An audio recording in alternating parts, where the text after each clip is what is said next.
समय अमित शाह जी से कुछ पूछा, आपको पता है? अमित शाह जी, मुट्ठी बंधवा कर भाषण करने से, जयकारे लगाने से नैतिकता नहीं जागती, मरी हुई आत्मा नहीं जागती। आपके पास नैतिकता है, ईमानदारी है, तो आज आप कोटा की सभा में प्रहलाद गुंजल के 2 सवालों का जवाब देकर जाइए। मैंने भारत के प्रधानमंत्री को 2015 में लिखा था, कोटा बूंदी के सांसद को जिस गाड़ी नंबर का पास पार्लियामेंट से इशू हुआ है, वो गाड़ी दाऊद इब्राहिम के पार्टनर जैम जोशी की गाड़ी है।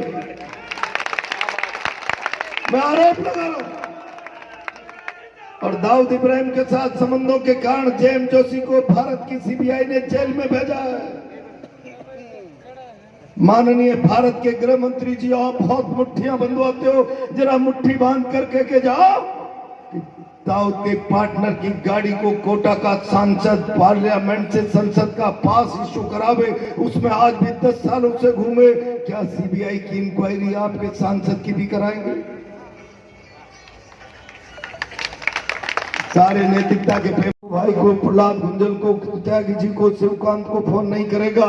प्रहलाद गुंजल शायद तुम रजाई ओढ़कर सो रहे होंगे, रात के 12 बज रहे, 2 बजे का फीडर है, कप कपाती सर्दी, कटकटाते दांत, इसको दिन का फीडर करा दो। मैंने सपना देख लिया, बिरला जी इतनी ताकत में चले गए, अब मेरे किसान को 24 घंटे 3 फेज की बिजली का प्रबंध हो जाएगा, और होगा क्यों नहीं? बिरला जी की ताकत का अंदाजा आप लोगों के पास है नहीं। सार्वजनिक मंचों पर उनके भाई भाषण करते, मेरा ओम इतना ताकतवर है, सेट डाउन मोदी, तो मोदी सेट डाउन। अब इतना ताकतवर व्यक्ति होने के बाद मेरा शहर अगर आंखों में सपने पाल ले तो क्या गुनाह कर रहा? इतना ताकतवर व्यक्ति दिल्ली की सल्तनत में सत्ता के सिंहासन पर बैठा हो, प्रहलाद गुंजल और कोई राजनीतिक क्षेत्र का कार्यकर्ता अपने क्षेत्र की बेसिक जरूरत के लिए आंखों में सपना पाल ले तो क्या गुनाह कर ले? मैंने तो बहुत सारे सपने पाल लिए। अब तो अंतर्राष्ट्रीय मानकों वाला सेंट्रल विश्वविद्यालय कोटा में होगा ही होगा, एम्स जैसी सुविधाएं, और आईआईटी जो जोधपुर चली गई थी, अब एक और आईआईटी, कई प्रांतों में 2-2 आईआईटी है। अब मेरा सांसद बहुत ताकतवर हो गया है। मेरा सांसद अब दिल्ली में मोदी जिसको माननीय कहते हैं, अब मेरे कोटे का भविष्य सुनहरा होने वाला है, मेरी बूंदी का भविष्य सुनहरा होने वाला है। अब गए तकलीफों के दिन, अब हमारा भविष्य विकास की ओर आगे बढ़ने वाला है। लेकिन क्या हुआ? क्या हुआ? मैं आज छावनी क्षेत्र में बैठे हुए लोगों से पूछना चाहता हूं, बिरला जी, मेरे शहर ने आपको आशीर्वाद देकर वहां पहुंचा दिया, आप ताकतवर कुर्सी पर जाने के बाद भी मेरे शहर के सपनों और मानों को पूरा नहीं कर पाए।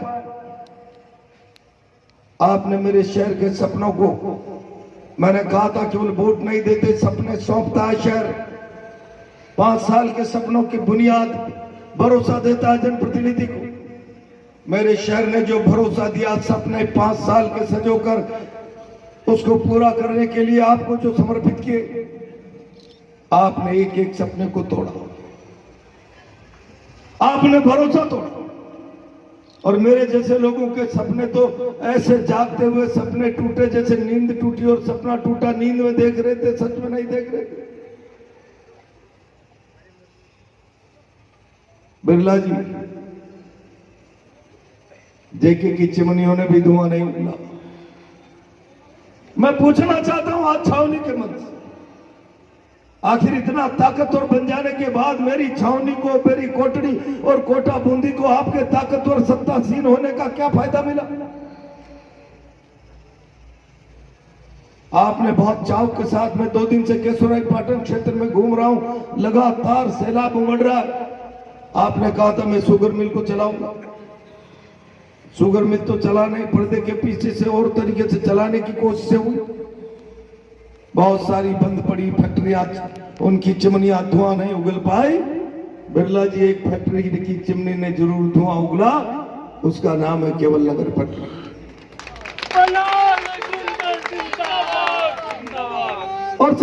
ये केवल नगर फैक्ट्री का प्रत्यक्ष और प्रत्यक्ष रूप से मालिक कौन? हमारे कांग्रेस पार्टी के वरिष्ठ नेता भरत सिंह जी पत्र लिखते हैं, सबका मालिक है। मैं सबके मालिक से कहना चाहता हूं, तुम्हें तो सबके मालिक के बराबर ताकत दी थी। कभी कभी लोग कहते हैं राम रूठ जाए तो राज नहीं रूठना चाहिए, अकाल पड़ जाए तो राज पालता है। और इसीलिए मेरी भोली भाली जनता ने तो तुझे सबका मालिक बनाया था, सबका मालिक। लेकिन सबके मालिक तुम तो सबके पीठ पर लात मारकर कुछ मित्रों, दोस्तों और परिवार की ताकत बढ़ाने वाले चंद 4 लोगों के मालिक बनकर रह गए। और इसीलिए मैं आज छावनी कोटड़ी के लोगों से कहना चाहता हूं, मैंने चुनौती दी है बिरला जी, आओ बिरला जी। मैं भी 10 साल एमएलए रहा हूं, मेरा 10 सालों का मेरी विधानसभा का काला पीला अक्षर कोटा शहर जानता होगा। मेरा सार्वजनिक जीवन खुली किताब की तरह रहा, भरोसा करने वाले के लिए जीना, भरोसा करने वाले के लिए मरना। और इसीलिए आप भी आइए, अपने 10 सालों का हिसाब किताब लेकर आइए और जनता के बीच में हिसाब फैस करके चुनाव लड़िए अपने चेहरे। आपने घटना नहीं देखी, अचानक अपना चेहरा कहां गायब हो गया। सारे शहर पर ताकतवर परिवार, ताकतवर भाइयों के चेहरे का रूप डालने वाले 5 साल तक सारे शहर के होर्डिंग अटे रहे, बिरला छोटे बिरला बड़े।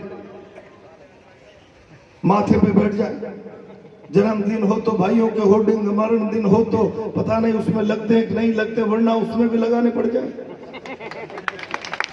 और अचानक लोकसभा का चुनाव आता है, भाइयों और ताकतवर परिवार के फोटो ऐसे गायब हो जाते हैं जैसे गधे के माथे से सींग गायब हो गए। मैंने कहा ताकतवर बिरला जी, आप अपने चेहरे पर, अपने खानदान के चेहरे पर चुनाव लड़कर बताइए, जनता दिन में तारे याद दिला दे। बिरला जी के पास सास नहीं, चोर की दाढ़ी में तिनका।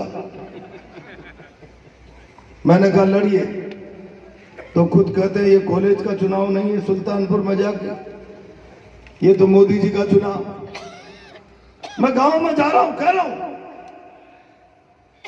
ये मोदी जी का, केवल मोदी जी का चुनाव नहीं, भारत की संसद में जो देश की सबसे बड़ी पंचायत है, कोटा बूंदी का पंच कौन बनेगा? और जब कोटा बूंदी का पंच कौन बनेगा, कोटा बूंदी का हक अधिकार की बात आएगी, शुगर मिल के मामले में किसान की आवाज को पार्लियामेंट में ताकत देने की बात आएगी, एमएसपी के मामलों पर, मजदूर कानूनों पर, कई प्रकार की जन समस्याओं पर अगर भारत की संसद में आम आवाम की ताकत को मजबूती देने की बात आएगी, तो आपका पंच देगा या मोदी देगा? बिरला जी, अब आप मोदी का मुखौटा लगाकर लोगों के विश्वास को डकैती डालने का प्रयास मत करो। 2 बार से आपने लूटा।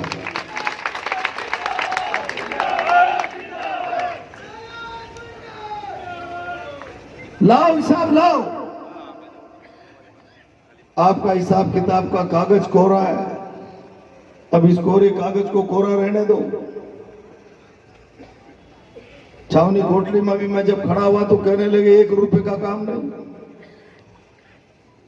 मैं आज छावनी कोटली के भाई और बहनों कहना चाहता हूं, प्रहलाद गुंजल पहली बार पार्लियामेंट का चुनाव लड़ने क्या आपके बीच में आए।